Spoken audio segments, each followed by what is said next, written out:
हरा हो जाए।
खोपड़ी तोड़ देंगे। बोलो राधे राधे।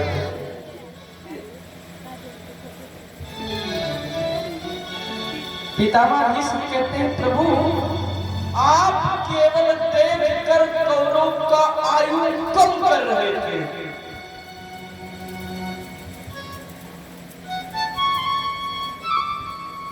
उसमें तो केवल आपने ढाल बनाया था कि ये लोग लड़ेंगे, कर तो आप ही रहे थे।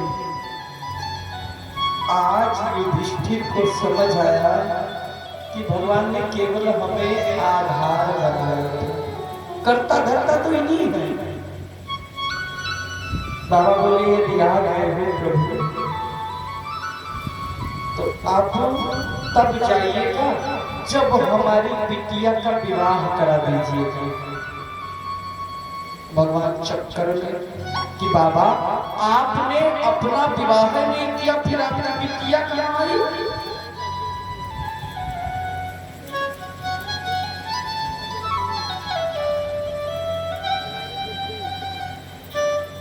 अच्छा ये बताओ वो बिटिया है कौन? पितामह भीष्म जी विवाह नहीं किए थे, पर बिटिया है कौन?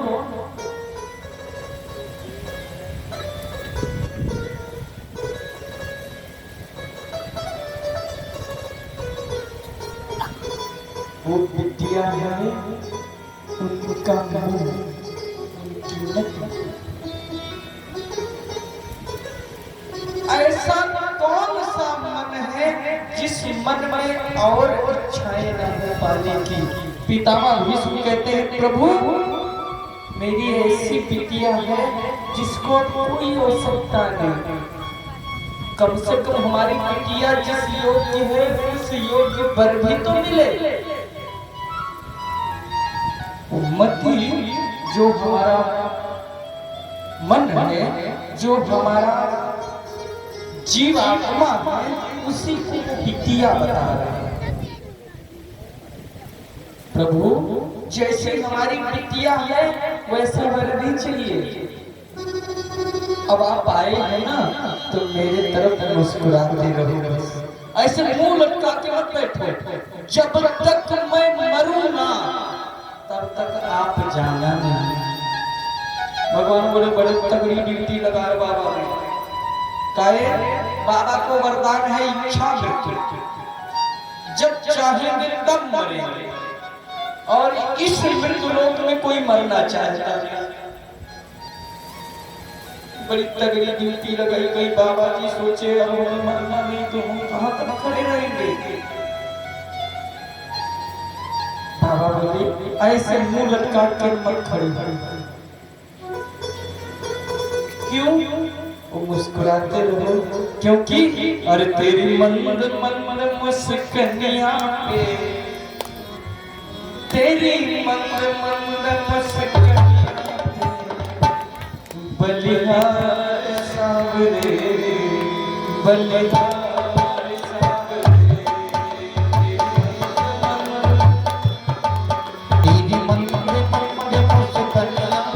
बलिहार सावरे,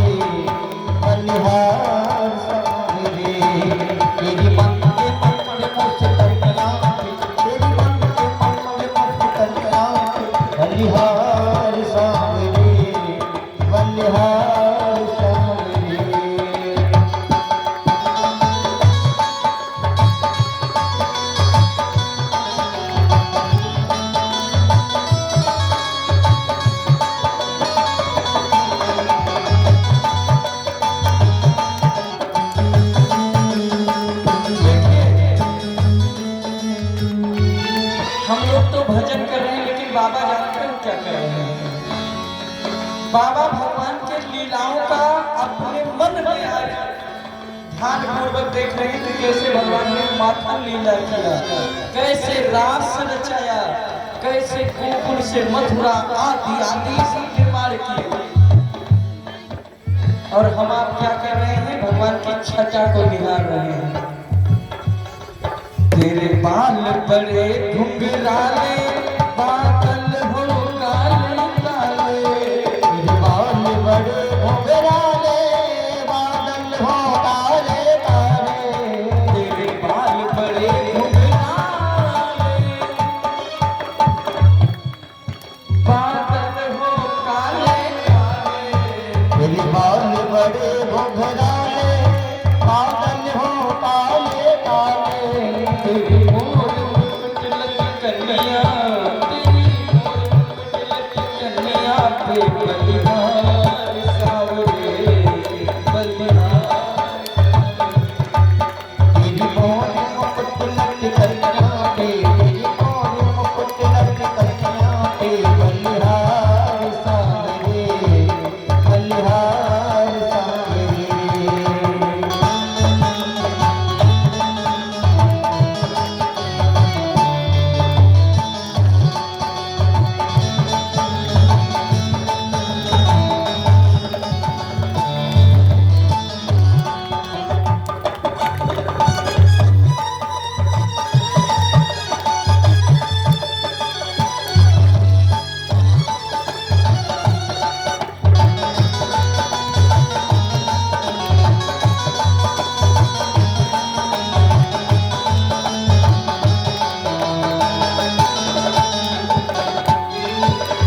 एक लाइन और गाएगा, सब लोग गाएगा क्या?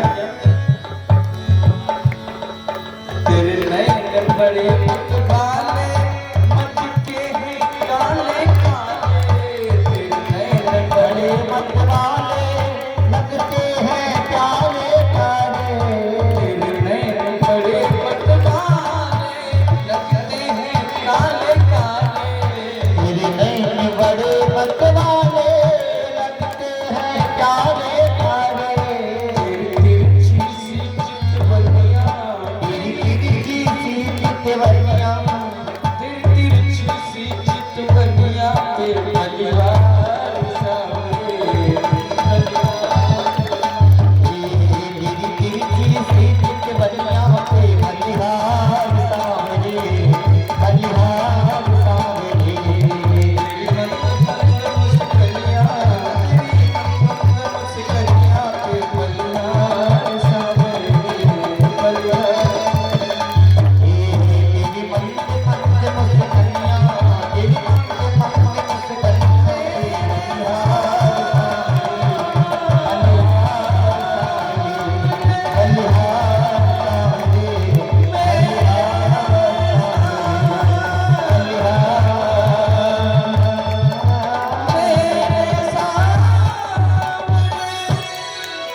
बोले सावरे सरकार की। जय हो। बाबा ने वही दिव्य आबा प्रभा को याद किया और इधर सूर्य उत्तरायण चंद्र दक्षिणायन हुए कि बाबा ने अपने प्राणों को पंचभौतिक देह को त्याग कर भगवान की परम पद को प्राप्त किया। ये हमारे परम आदरणीय डॉक्टर साहब दीपू बड़े भैया की तरफ से ये भगवान पर आशीर्वाद आया है। रोज आता था पर आज थोड़ा कुछ कह डालते हैं सोचे लिए।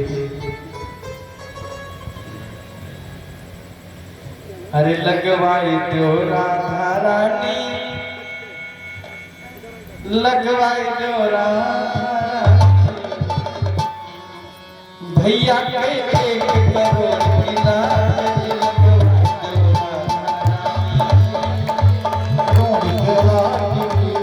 दो राधा रानी, लगवाई दो राधा रानी, लगवा दो राधा रानी,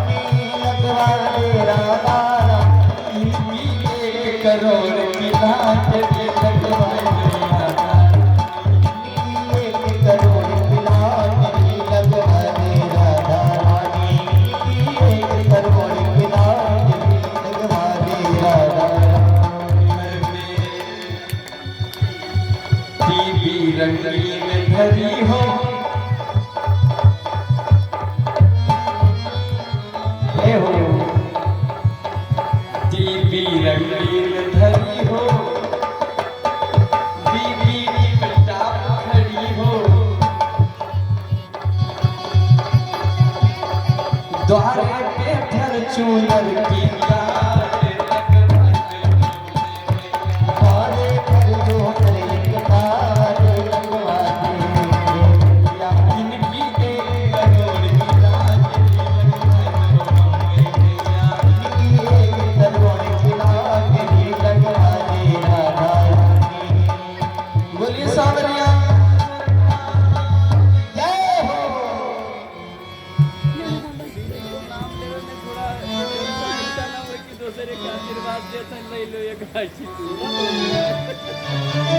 गुरु सामने सरकार की जय हो। बाबा ने प्राण की आहुति दी। अब थोड़ा टोक के परीक्षित महाराज, मैंने इसलिए बोला कि मैंने पूछा था परीक्षित में वो क्या योग्यता थी जो सुखदेव जी ने 7 दिन कथा सुनाया। आपने तो पूरा महाभारत सुनाते जा रहे हो। कहते हैं सुनो, जो उत्तरा के उदर में बच्चा था उसने जब जन्म लिया तो उसका नाम पड़ा विष्णुराज। याद कर लीजिएगा नाम ये क्या, विष्णुराज। ये बच्चा इधर उधर देखता बहुत है, क्या देख रहा है कि उधर में बचाने वाले आए थे वो कहाँ है। इसलिए घर वालों ने नाम रख दिया परीक्षित। परीक्षित का पूर्व नाम था विष्णुराज। वही परीक्षित हुए। बहुत दिन बाद जब भगवान घर को गए तो इस बार अर्जुन ने रोका तो भगवान बोले तुम भी साथ में चलो। अर्जुन गए, 6 महीना तक आया नहीं, और जब 6 महीना आए 6 माह बाद मुख लटका था अर्जुन का।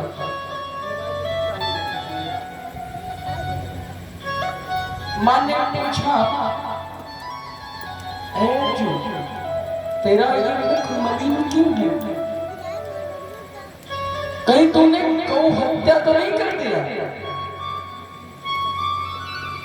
या कोई पाप किया, किसी ब्राह्मण का अपमान किया है या प्रभु का अपमान करके आ रहे हो? आज अर्जुन कुछ नहीं बोलते। मां ने जब पूछा कि जल्दी से हमारे प्रभु का क्या हाल है बताइए, अर्जुन जोर जोर से रोने लगे। मां आज तक ना जिन प्रभु के सहारे बल बनते हम लोग चलते थे, उन प्रभु ने ना सारे लीला का स्मरण करके परम धाम चले गए। जो मां ने ये वाणी सुनी, कुंती ने भगवान के चरणों का आश्रय लिया, चिंतन किया और रोते रोते मां ने अपने प्राणों को त्याग दिया। ऐसे 2 भक्त हुए भैया, केवल 2 भक्त ऐसे हुए हैं जिन्होंने भगवान के प्रेम में अपने प्राणों को त्याग दिया। बाकी कौन सा प्रेमी, कौन दुनियादारी तो स्वार्थ पाए करे जग प्रीति, सुर नर मुनि सब की आही रीति। केवल हम स्वार्थ के लिए, अगर स्वार्थ नहीं है तो किसी को कोई राम राम तक नहीं बोलता। केवल 2 भक्त ऐसे हुए हैं, ऐसे प्रेमी भी हैं। ऐसा प्रेम था भगवान के प्रति, पहली कुंती मैया और दूसरे दशरथ, दोनों ने प्राण त्याग दिया। बाकी कोई प्रेम नहीं करता। कैसे प्रेम? महाराज जी का थोड़ा सुने हैं, किसी ने महाराज जी से पूछा, महाराज जी ये बताइए दोस्ती कभी टूटती है? महाराज जी बोले दोस्ती कभी टूटती ही नहीं भाई बाप। टूटती वो है जो दोस्ती नहीं की, केवल उसमें स्वार्थ छिपा था, कुछ पाने की चाहत थी। प्रेम करना है तो मीरा जैसा करो, दशरथ जैसा करो, कुंती मैया जैसा करो, माँ यशोदा जैसा प्रेम करो। और क्या जो प्रेम गली में आए नहीं, प्रियतम का ठिकाना क्या जाने।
कितना ज्ञानी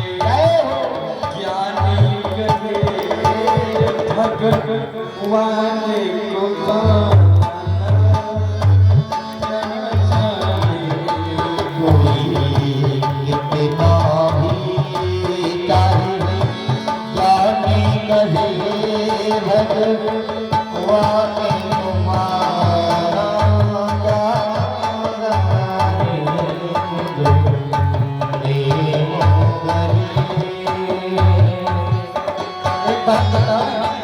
ऐसे बैठने में हमको अच्छा नहीं लगता। यदि घर से आई गए तो इंसान जैसे दो खानदान था, आज भी होली के दिन नजर आता है।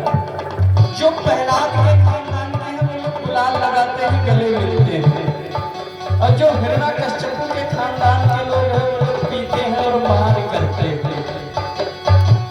सही या गलत बताइए? सही है गलत है?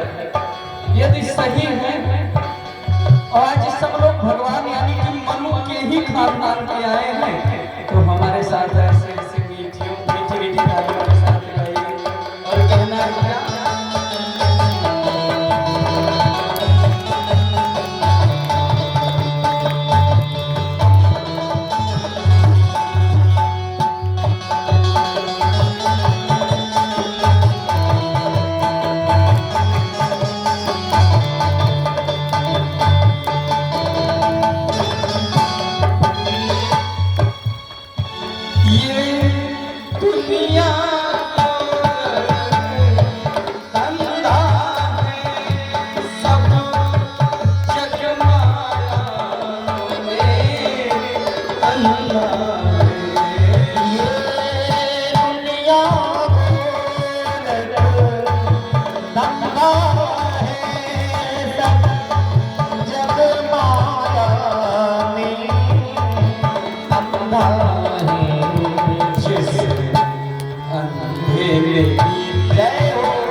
प्रभु को देखा नहीं हो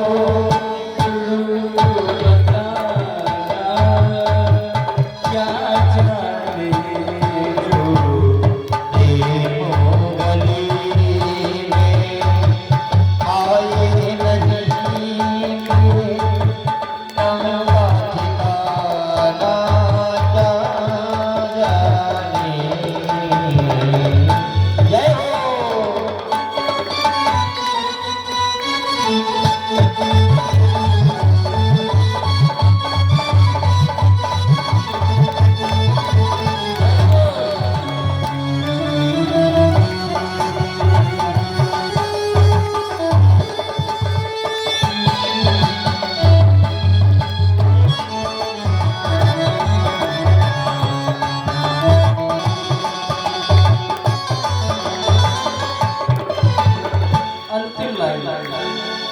जरूर गाइएगा।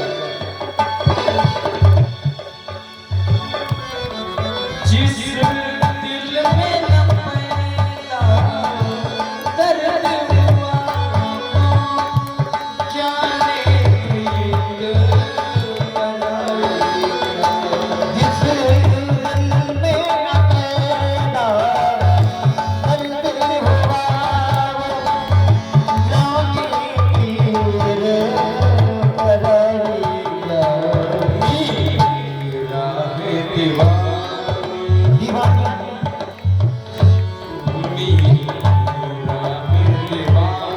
दीवानी मोहन की संसार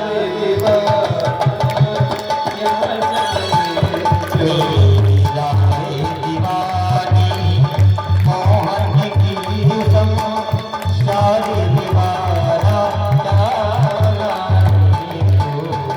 प्रेमो गली में आई नदी वो प्रेमो निभाना कभी प्रेम किया ही नदी वो प्रेम निभाते प्रेम गली में आई नदी वो प्रेम निभाना। बोलिए सावरिया सरकार की जय हो। दो प्रेमी भगवान के ऐसे हुए थे।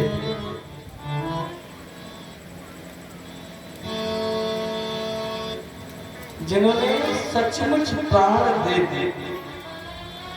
बाकी तो हम झूठ बोलते है ना। जब ये खबर पता लगी कि यदुवंशियों का संहार आदि परम धाम बताए, मां ने अपने प्राणों की आहुति दे दी। पांडव ने द्रौपदी का हाथ पकड़ा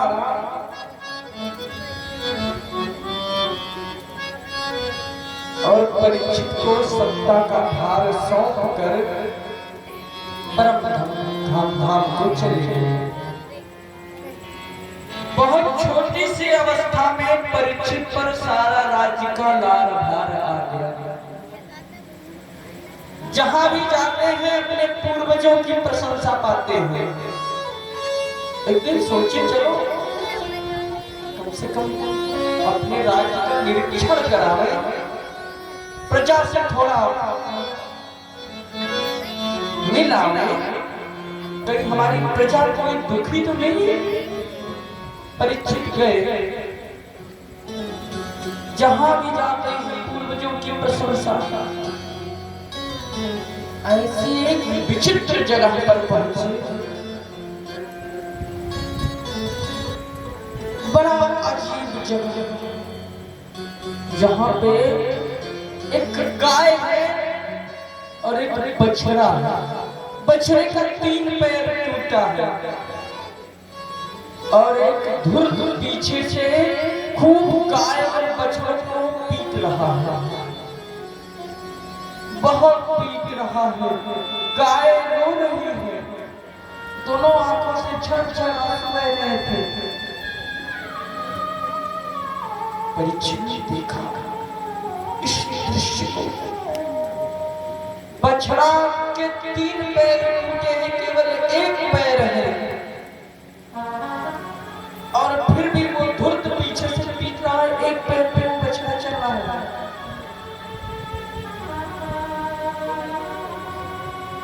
जब देखे परीक्षित तो बछड़ा कहता है गाय से, मां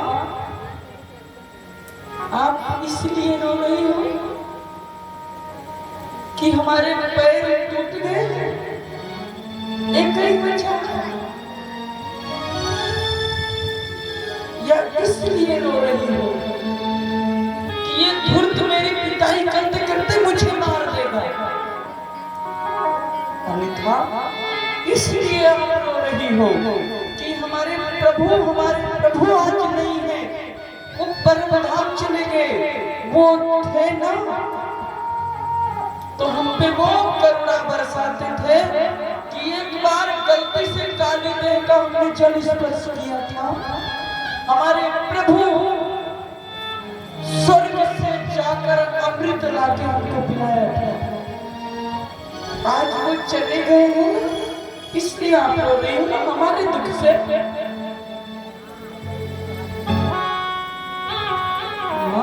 जीवन में ना, जीवन में सुख और दुख प्रत्येक प्राणी के पास आता जाता रहता है। एक दिन ये भी दिन कट जाएंगे।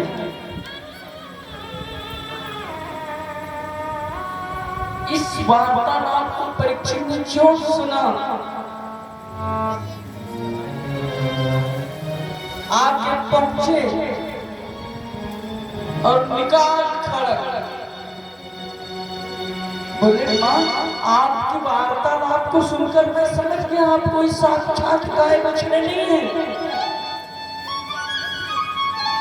आप साक्षात धरनी है, आप साक्षात धरनी है। इन पापों के पीड़ा से आप रो रही हैं। और लिखत आप बताइए आपका कारण क्या है? बछड़ा बोला, महाराज क्या बताऊं? कोई कहता है कि भैया जो तुम्हारे कर्म में लिखा है वो तुझे मिलेगा, पराया ये भी कहते हैं कि जैसा तुमने दिया है फल वैसा ही मिलेगा।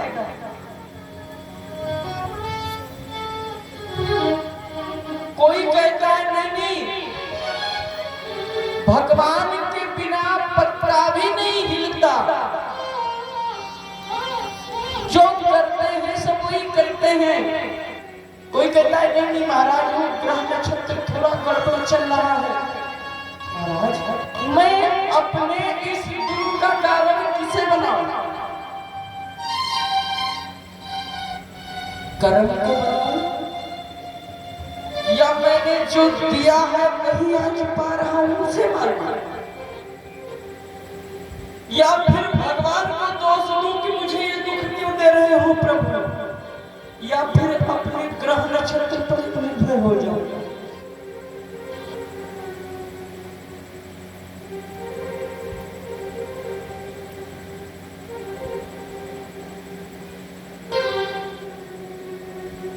भगवान परीक्षित बोले, मैं समझ गया आप साक्षात धर्म हैं। धर्म के कितने स्तंभ हैं? धर्म के 4 स्तंभ, धर्म अर्थ काम मोक्ष। केवल एक ही बची है, 3 तो समाप्त हो गई। निकाला तलवार करे, धुर्त तू कौन है जल्दी बता। बोला महाराज मैं कलियुग। परीक्षित बोले, बिना वीजा पासपोर्ट के तू हमारे राज्य में कैसे आया? चल निकल यहां से, हमारे राज्य में तेरी कोई आवश्यकता नहीं। कलयुग रोने लगा, महाराज इस सप्तद्वीप वसुंधरा पर केवल आपका ही एक राज्य है, कहां जाऊंगा? मैं जानता हूं कि आप धर्मात्मा हो,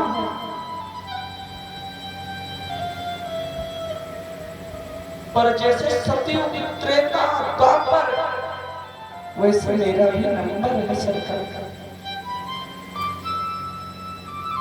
हाँ एक चीज मानता हूँ प्रभु कि आप धर्मात्मा हो, तो आप जहाँ कहोगे, जहाँ कह दो उतने में ही मैं रह लूंगा। जो कमरा आप दे दोगे उसी कमरे में गुजर बसर कर लूंगा, पर मुझे जाने को मत कहो। बोले क्यों रे, तुझमें गुण क्या है और दोष क्या है? कलयुग बोला, महाराज अवगुण का तुम्हें भंडार हो, दोष तो भरे पड़े हैं, पूरे रोम रोम में अवगुण, लेकिन एक गुण है महाराज। परीक्षित बोले, वो कैसा गुण है तेरा रे? कलयुग बोला, महाराज पराया जो सतयुग त्रेता द्वापर में लोग ध्यान समाधि आदि आदि यत्न करते हैं, कलयुग में मैं केवल भगवान नाम संकीर्तन से ही वो प्राप्त करवा दूंगा।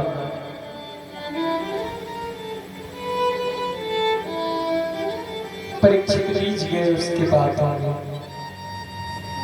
कि केवल बैठ के राम राम सीता राम केवल जो है भगवान नाम संकीर्तन करके उद्धार, इससे अच्छा तो कोई सरल उपाय ही नहीं है। कलयुग को बोले रहो भाई साहब, जाओ हमको 4 कमरा दिया। कौन कौन कमरा? द्यूतम पानम स्त्रियः सूरायत्र धर्म चतुर्विधा। पहला स्थान द्यूतम मतलब जहां पे जुआ खेला जाता है। नंबर 1 पे जुआ है। जुआ से खतरनाक कुछ नहीं। मैं तो ये कहता हूं यदि जुआ ना होता तो महाभारत ना होता। एक जुआ ही था जो महाभारत करवा डाला। हम तो देखे हैं कहीं कहीं कि दादाजी खेलते हैं, नाती को गोदी में बिठाते हैं, तुम ही पत्ता फेंकते हैं। मतलब ट्रेनिंग चल रही है आगे। बोलो राधे राधे।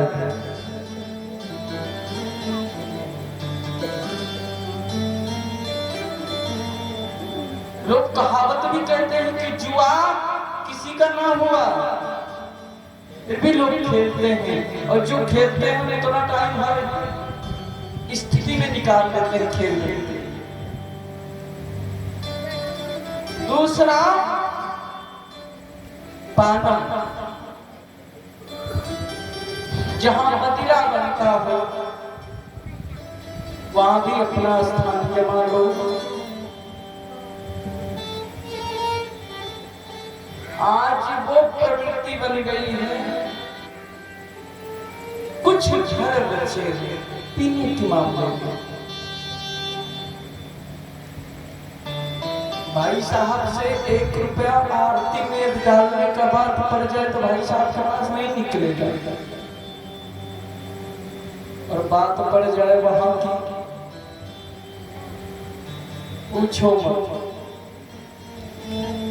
भाई साहब वहां से पी के आते हैं और रास्ते में गद्दा लग जाता है नाली में। देखो गिरते तो थोड़े सूखे में है, कोई भाई साहब थोड़ा हेल्प कर देते हैं तो रात भर खूब ठंडी नींद। ऐसी प्रवृत्ति बनी है, ये कलयुग का प्रभाव है। कलयुग को भी तो अपना दुकान चलाना था तो कस्टमर बनाया है आज तक। बोलो राधे राधे राधे।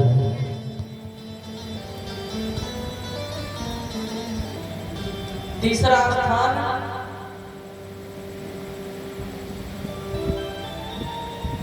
लंपट पुरुष बोले तो वैश्या क्या है।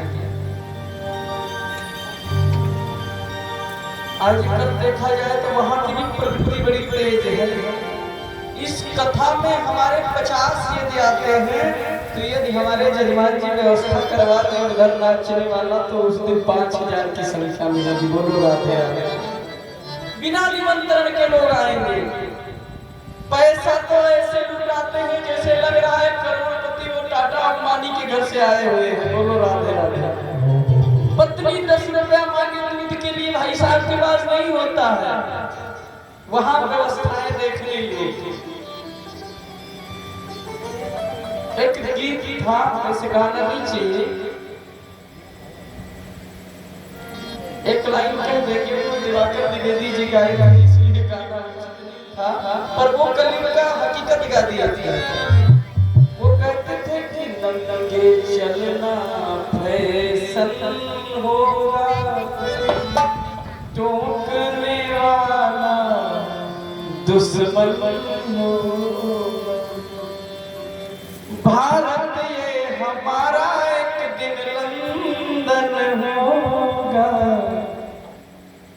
नंगे चलना फैशन, टोकने वाला दुश्मन होगा। और कहते थे कि आजकल के लोग हर लड़के पिक्चर देखने जाते हैं और चाहे घर में भोजन ना हो चश्मा लगाते हैं और बातों में उनके तो एक्शन होगा और टोकने वाला दुश्मन होगा। अगर बात अच्छी हो तो एक बार ताली बजाएं। ये कड़वा सच है कलयुग का।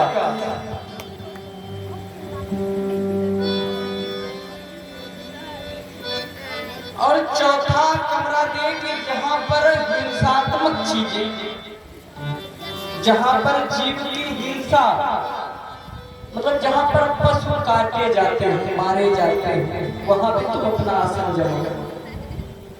आजकल देखा जाए तो इसकी प्रवृत्ति ही बहुत बढ़ गई। कोई बुरा नहीं मानेगा,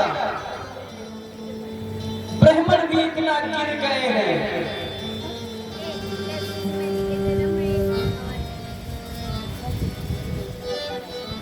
आज वही कारण है।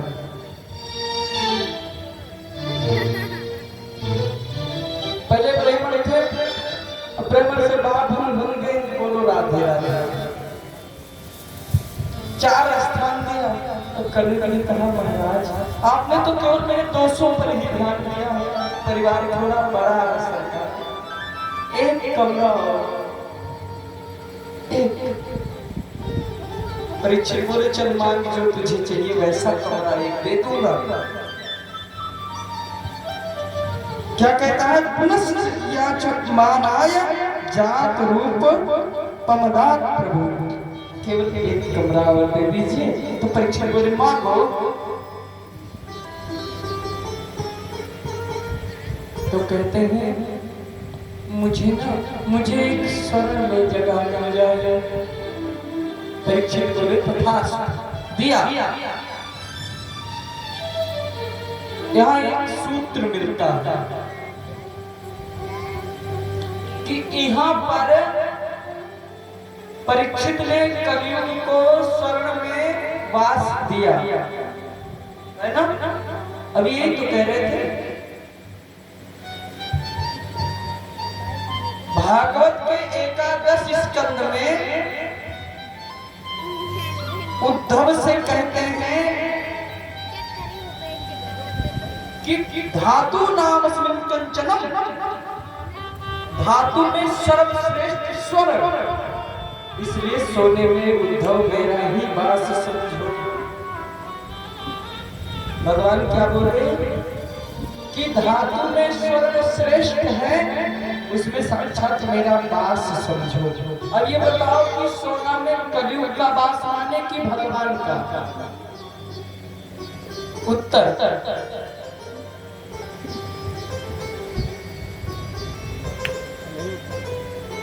तो भगवान की वाणी मिथ्या हो जाए। अगर कलयुग का हम मान लें तो भगवान अपने मुख से कहें हम उनको झूठा माने? बताइए आप लोग। स्वर्ण में दोनों का वास है, कलयुग और भगवान दोनों का। मगर जो 1 नंबर का सोना होगा, मेहनत की कमाई का, उस पर भगवान का वास। और जो 2 नंबर का कमाई का होगा, छीना जाती आती दबंग गई, उसमें कलयुग का वास। किसी ने कहा महाराज जी 1 नंबर की कमाई से तो हम स्वर्ण पहन नहीं सकते, तो हम करेंगे। बोले भाई साहब वो माता जी गई थी, कान की बाली लाई, रात में पहन लिया, रात में आया चोर, नाक कान दोनों काट ले गया।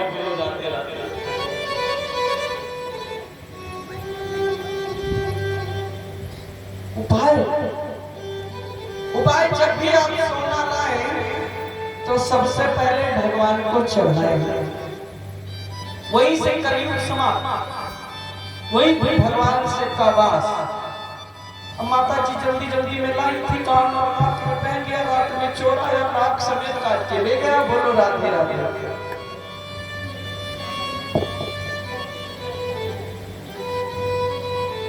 एक प्रश्न यहाँ और खड़ी हुई है कि इतने बड़े धर्मात्मा परीक्षित फिर उनके मुकुट पे भाई कैसे कलयुग में बैठ गए? उनके पास भाई 2 नंबर का माल कहां से आया है ना प्रश्न? अच्छा,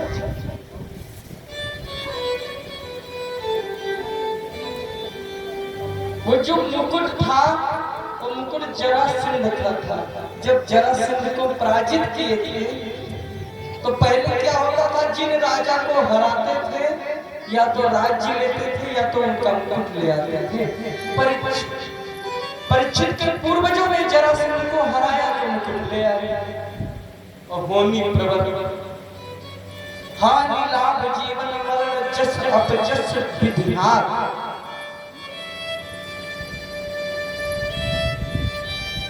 आज परीक्षित ने वही मुकुट पहनकर शिकार खेलने के लिए गए।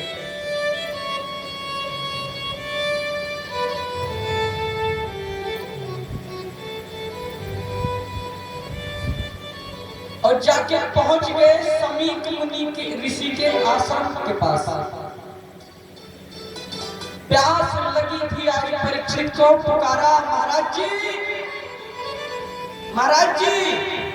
महाराज जी बेचारे समाधि अंदर गए। समाधिस्थ देखा तो सोचे कि आज ये नाटक कर रहे हैं कि राजा को पानी देना पड़ेगा। कलयुग ने बुद्धि खा ली, हमारी भी बुद्धि कलयुग खा लेता है। आज 2 हमारे पास भी हैं।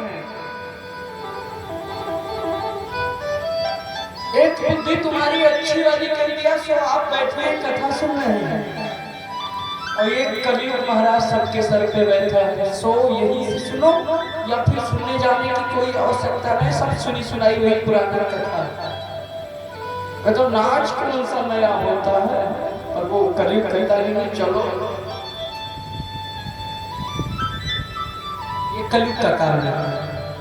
यहाँ तो कलयुग आता ही नहीं, यहाँ नहीं आता है, और ना ही कोई विघ्न आती है।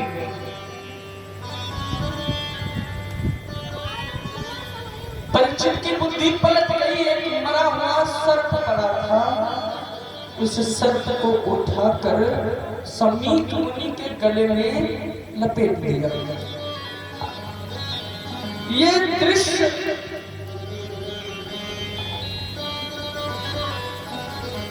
एक बच्चा देख रहा था, जाकर समीक मुनि के पुत्र से बताया, ऐसी ऐसी घटना किए है राजन।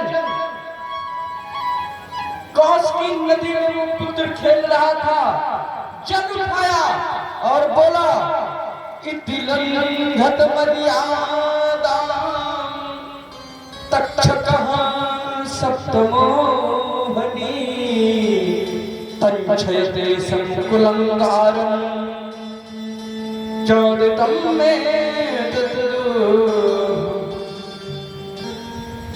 कुलंगार, तेरे पूर्वजों ने ब्राह्मणों संतों के चरण को सरापों पे बिठाया है, तूने अपमान किया। श्राप देता हूँ, आज के 7वें दिन तुझे वही तक्षक डस लेगा और तेरी मृत्यु हो जाएगी। वाणी का वज्र छोड़ दिया।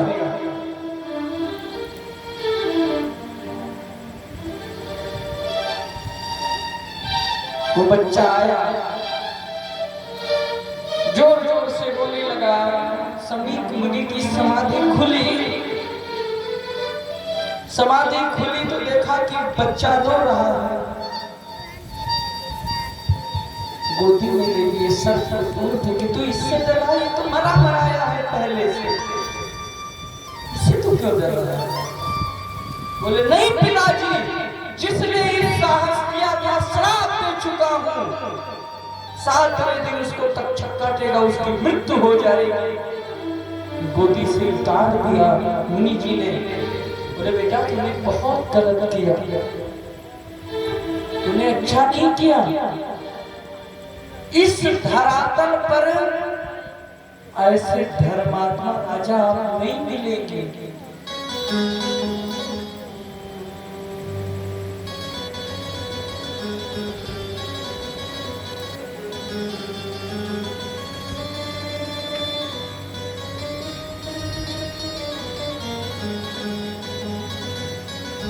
अरे जिस महाभागवत की रक्षा करने के लिए, इन परीक्षित की रक्षा करने के लिए हमारे प्रभु गर्भ में ही गए, उनकी रक्षा की।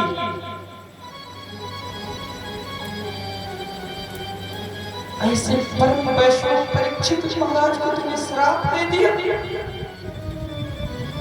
बेटा अब इस पृथ्वी पर ऐसा राजा कभी नहीं होगा।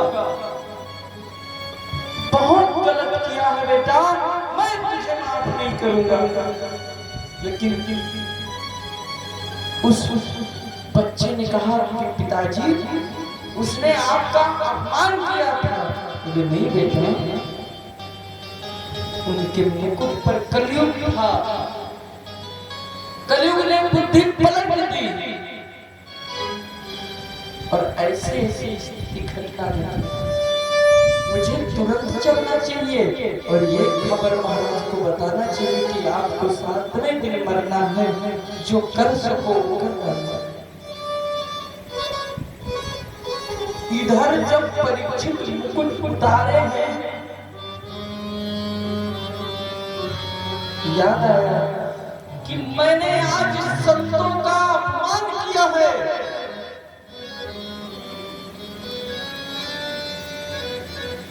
हमने सदा संतों के चरण को माथे पे सजाया, आज मैंने संतों का अपमान किया।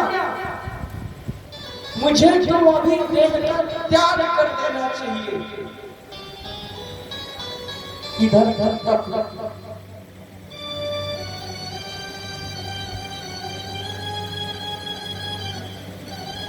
समीप मुनि आदि आदि पहुंचे। परीक्षित से सारा हाल बताया। परीक्षित बोले महाराज मैं भी वही पश्चाताप कर रहा हूं। हाँ, एक सूत्र यहाँ भी मिलता है। कैसा सूत्र? यदि किसी की कोई गलती हो जाए, यह अपमान से मतलब नहीं, कोई गलती हो जाए और यदि गलती का पश्चाताप मन भाव से कर दिया जाए, वो पाप समाप्त हो जाता है। पर ऐसा पश्चाताप नहीं कि हम गए किसी का कपड़ा नोच दिए और गए दूसरा शर्ट ले आए और फूले हैं फाड़े तो दे नहीं दिए, वो और पाप वजन हो जाता है। पापों का यदि आपने प्रायश्चित कर दिया, वो पाप समाप्त हो जाता है।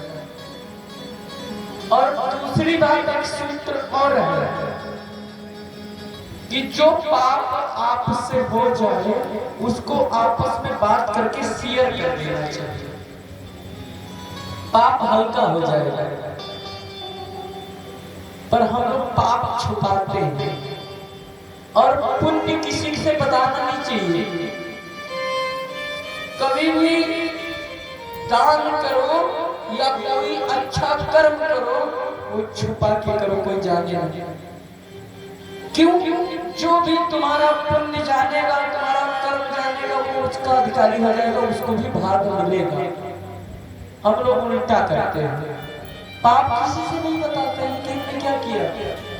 और पुण्य अगर जाकर किसी को एक गमछा भी 10 रुपए का दे देना तो 4 फोटो लेकर व्हाट्सएप, फेसबुक, इंस्टाग्राम, ट्विटर आदि जितनी आईडी है सब पे पोस्ट करते हैं, भाई साहब को हमने एक गमछा दे दिया। ऐसे पापी को भगवान कहते हैं कि अरे नीच, मेरा ही दिया मुझे ही समर्पण करके मुझे ही दिखा रहा है। आरती में क्या कहते हैं? अरे वही तुम्हारा तन मन धन सुख संपत्ति जो कुछ है तेरा स्वामी, जो कुछ है तेरा,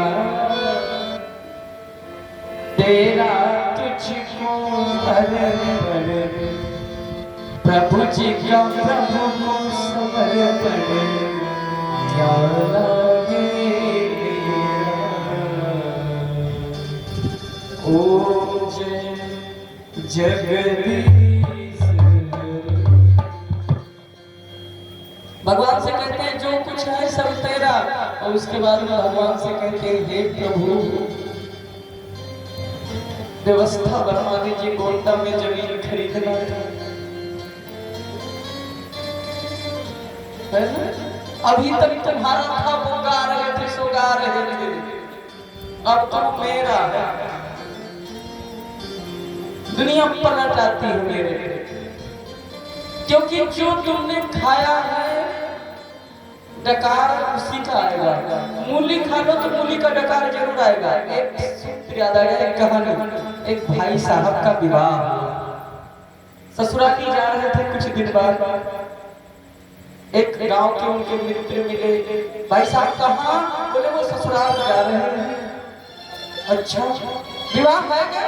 हाँ भैया विवाह हो गया, आप नहीं गए थे बारात? अरे भैया वो बाहर थे ना, अब आए हैं। अच्छा तो आज चलो घूमा।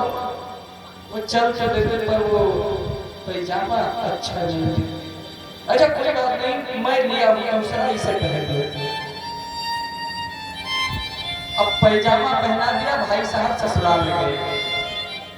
ससुराल में पहुंचे तो वहां कहते हैं जीजू, आज वो क्या चल रहा, पहले बहनोई से शुरू हुआ था, बहनोई जीजा जीजू, और हम कहते हैं कि जूजू पे जाके खत्म होगा। बोलो राधा।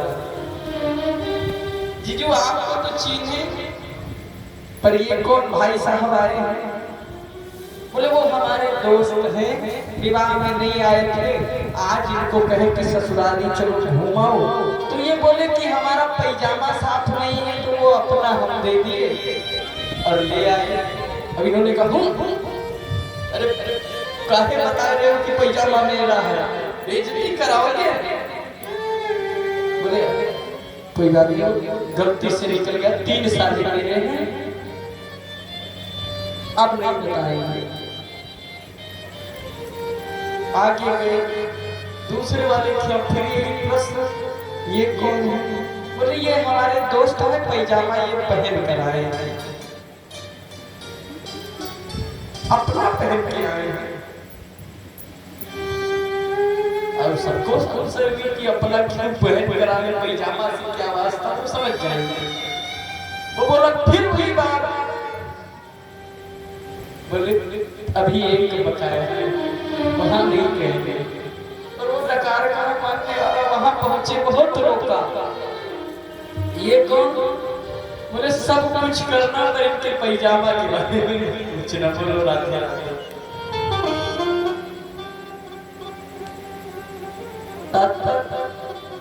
जो आप खाए हैं वही डकार आएगा।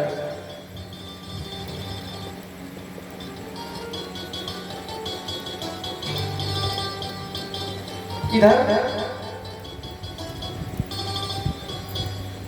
जब परीक्षित को पता लगा, परीक्षित भी दुखी हुए कि मैं तो कहता हूं, मैंने महात्मा संतों का अपमान किया है, मुझे तो अभी मर जाना चाहिए, लेकिन क्या बताएं, शराब भी दिया है उस बच्चे ने, तो 7वें दिन दिया, मैं तो मर भी नहीं सकता।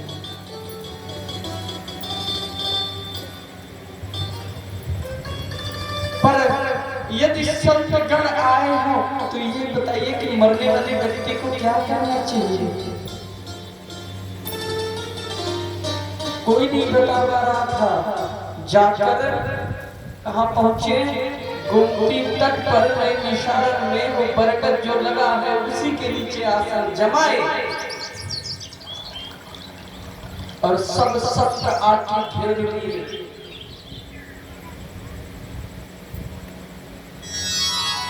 और जहाँ पे संत इकट्ठा हो जाए फिर संतन के संग लागे रे तेरी अच्छी बनेगी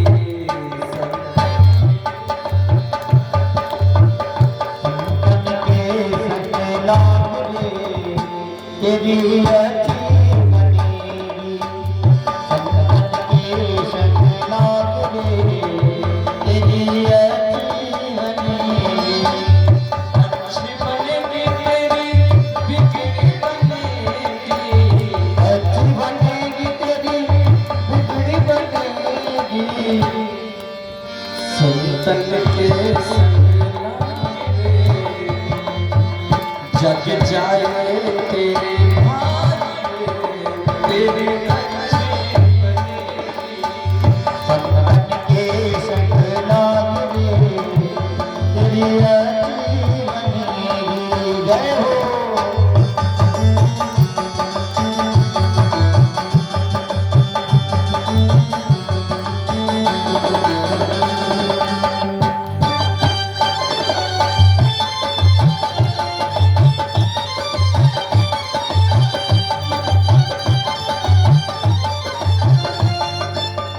एक लाइन हम खुद बना के गाते हैं सब लोग सुनो ये हम अपने आप बनाए रहे हैं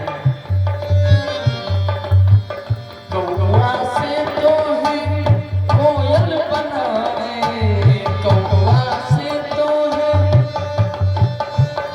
मानस में आती है काक हो ये पिक पिक पिक काक कहे तो कोयल काक कहे तो कौवा और पिक कहे तो कोयल तात्पर्य जो भगवान का कथा सुनता है उस गंगा में स्नान करता है तो आता है कौवा और बन जाता है कोयल मतलब उसका शरीर नहीं बदलती है वाणी बदल जाती है भाई बाप वाणी मतलब पहले कठोर वाणी बोलता था और जिस दिन से भगवान का चरण पकड़ा वो कोयल जैसी मीठी मीठी वाणी बोलने लगी कौवा को शास्त्रों में चंडाल कहा जाता है काव काव करे तो आदमी उठा के पत्थर मारते भाग और कोयल कोयल बाग में बोले तो मधुरता फैलती है दोनों की वाणी में अंतर है तो भगवान कौवे को कोयल बना देते हैं कौवा से तो है कोयल बनावे कौवा से तुम्हें कोयल बनावे वैसे प्रभु चरण अनुराग रे प्रभु के चरणों में अनुराग भाव बन जाओगे प्रभु चरण अनुराग रे तेरी अच्छी संतन के संग लाग रे तेरी अच्छी बनेगी भक्त जन को राग रे तेरी अच्छी बनेगी बोलिए सावरे सरकार की जय हो सभी संत गण आ गए अतीर वशिष्ठ चमन सरदारिष्ट गिराश्च पराशरोगादिसुतोऽथरा उत्थाय इंद्र प्रमादेभ्यं बाह्यम् अत्रि वशिष्ठ पराशर भृगु परशुराम विश्वामित्र सब छोटे बड़े संत एकत्रित हुए परीक्षित कहते हैं महाराज आज मैं कृतार्थ हो गया क्योंकि मैंने संत का अपमान किया और फिर भी आप इतने संत हम पे कृपा करने आए पर अब एक ही बात मैं पूछ रहा हूँ ये बताओ कि मरने वाले व्यक्ति को क्या करना चाहिए कोई नहीं बता पा रहा है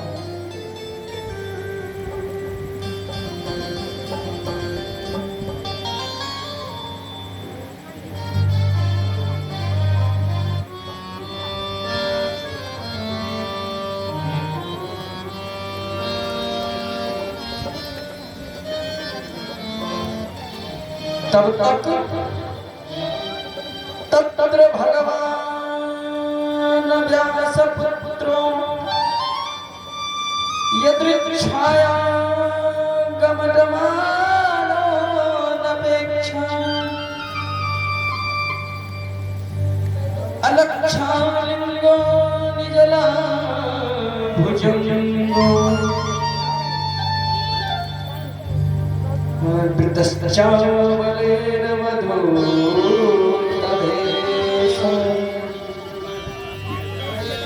गामट मानो। भगवान सुखदेव जी की आयु क्या बताए हैं? 8 8 के 2 16 वर्ष नहीं बताए हैं। क्यों? क्योंकि 16 वर्ष की अवस्था में व्यक्ति सब कुछ जानने लगता है। इनमें आज तक ये भी ज्ञान नहीं है कि मैं स्त्री हूं कि मैं पुरुष हूं। बाल एकदम जटाओं में बिखरे हैं, सुंदर कपोल गाल है सुखदेव जी के।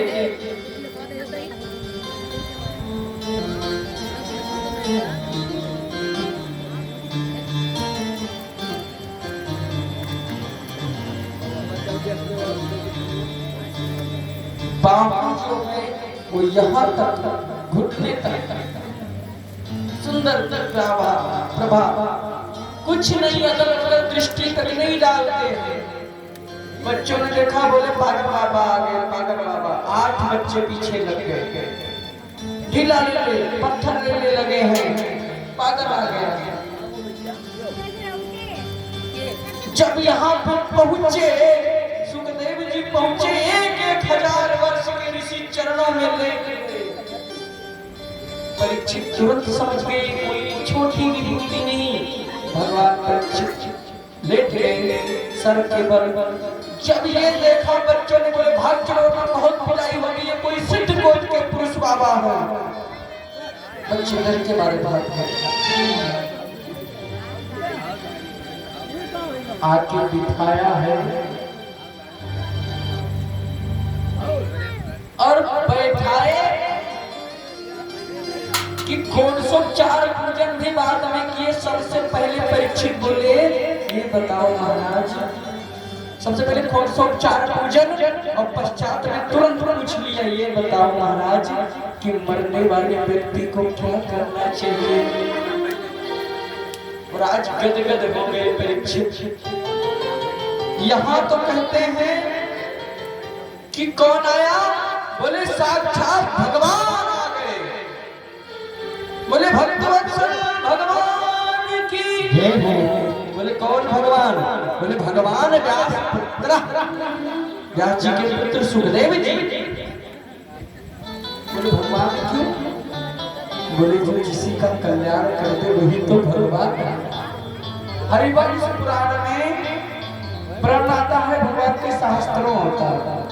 कैसा होता है? जहां भी तुम्हें कोई कष्ट हुआ, जिसने तुम्हारी रक्षा की, जिसने तुम्हारा साथ दिया, वही साक्षात भगवान। और बताते भी है भगवान लक्ष्मी नारायण राधा कृष्ण राम जी के रूप में थोड़े आएंगे। ना जाने के रूप